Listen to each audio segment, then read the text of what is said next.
आप कैसे इस बिजनेस में आए, कैसे आप गांव से आए और किधर आए, कैसे आपने छोटा सा बिजनेस किया और फिर उसके बाद ये इतना बड़ा बिजनेस किया, मेहनत की आपने, ठीक है। अब आज एक आपका मुकाम है, ठीक है, वो आप कैसे आए? जनाब मेहरबानी, सबसे पहले तो आपने यहाँ आए मेरे पास। तो जनाब जिंदगी में जब इंसान दुनिया में आता है तो कुछ भी नहीं होता, तो सब कुछ उसने यहीं से अचीव करना होता है। और जो खुद को पहचान ले, सबसे पहले होती है माँ बाप की तरबियत। जो बंदे को कैरियर डिप्रेशन जिसे कहते हैं, वो माँ बाप देते हैं, एक टोचर देते हैं कि देखो फलां बच्चा इतना पढ़ गया है और तो ये कर रहा है। उससे इंसान सीखना शुरू करता है। जो सीखने वाले बच्चे होते हैं वहीं से सीखना शुरू कर देते हैं। और मेरे साथ भी ऐसा ही हुआ जैसे हर घर में होता है। मैंने फिर अपने घर के हालात देखे कि हालात नॉर्मल है। हर बंदा, हर बच्चा, जैसे आपने कहा है कि 75% पाकिस्तान में गुर्बत है। शुक्र अल्हम्दुलिल्लाह। सबसे पहले तो ये है कि अल्लाह जिस हाथ में रखे उसमें खुश रहना चाहिए। और अल्लाह ने दुनिया बना दी है और इसमें मशरिक से लेकर मगरिब तक अल्लाह कहता है मेरी जमीन है, फैल जाओ और अपना रिस्क तलाश करो। तो घर में बैठे तो मिलता नहीं है।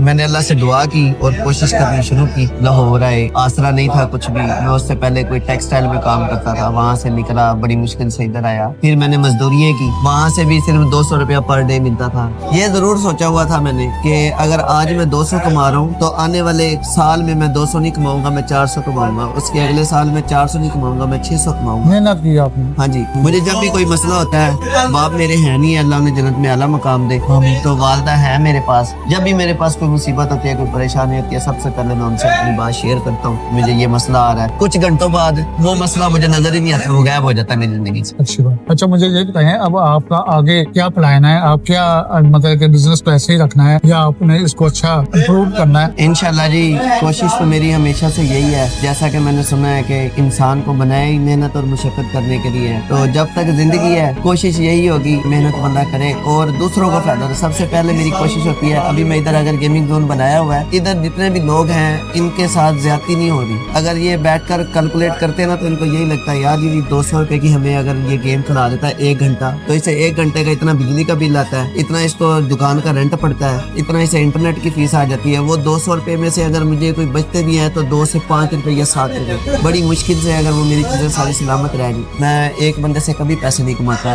तो उनको फायदा देने के बाद अल्लाह मुझे फायदा देता है। और शुक्र अल्हम्दुलिल्लाह, निजाम कुछ इस तरह से चल रहा है। चलो जी राजू मियाँ, हमारी दुआ है कि अल्लाह ताला आपको कामयाब करे, आपको अल्लाह उस बुलंदियों पे ले जाए जिन बुलंदियों पे कारोबार वालों का एक मुकाम है। और हमें भी आप अपनी दुआओं में याद रखें इंशाल्लाह जी। और अच्छा वक्त है तो हमें भी याद कीजिए। इंशाल्लाह जी जरूर। शुक्रिया जी, अल्लाह हाफिज़। अल्लाह।